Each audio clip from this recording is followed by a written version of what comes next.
et bienvenue sur la chaîne de Green Spider. Donc aujourd'hui je vous retrouve dans un lieu unique.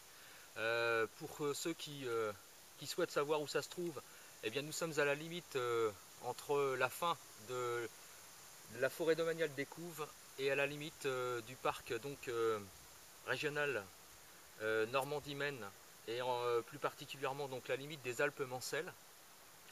Donc on est sur l'un des points culminants, on va dire, du massif armoricain de Basse-Normandie, et en particulier dans l'Orne, puisqu'on est à 407 mètres d'altitude. Donc c'est très peu, hein, forcément, comparé à d'autres qui habitent ailleurs en France. Je pense notamment, bien entendu, dans les zones montagneuses.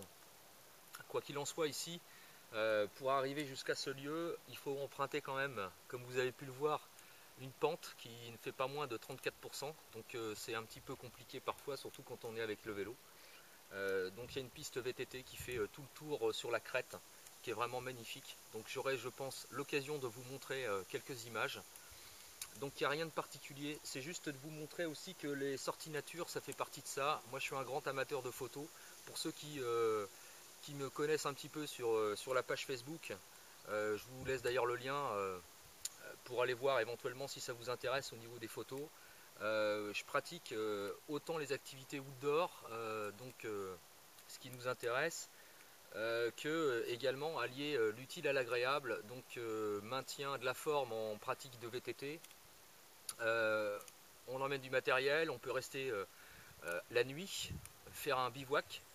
Et puis en même temps on peut profiter pour faire des photos.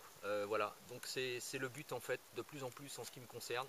Je sors de plus en plus dans cette perspective. Donc le matériel n'est jamais, n'est plus maintenant qu'un système de soutien, on va dire, et éventuellement de confort. Mais pour tout le reste, voilà, ça devient de plus en plus ma pratique. Donc dès que je le peux, je suis dehors.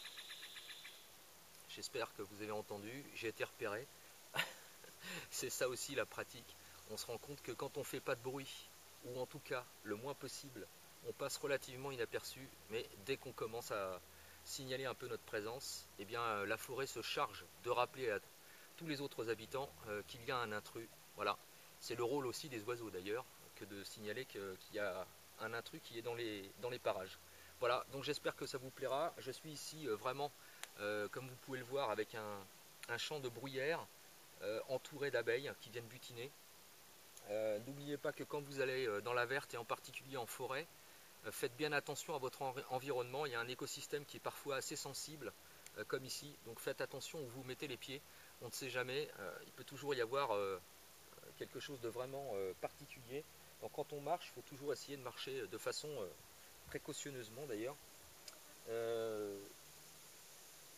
Voilà. Donc j'espère que ça vous plaira. Et puis j'aurai peut-être l'occasion aussi de vous présenter un petit peu de matériel, en particulier ce que j'emmène avec moi, donc en vélo, en sortie nature à la journée. Et puis une petite revue matérielle également sur la petite sacoche d'Imatex. Voilà, allez, à tout à l'heure.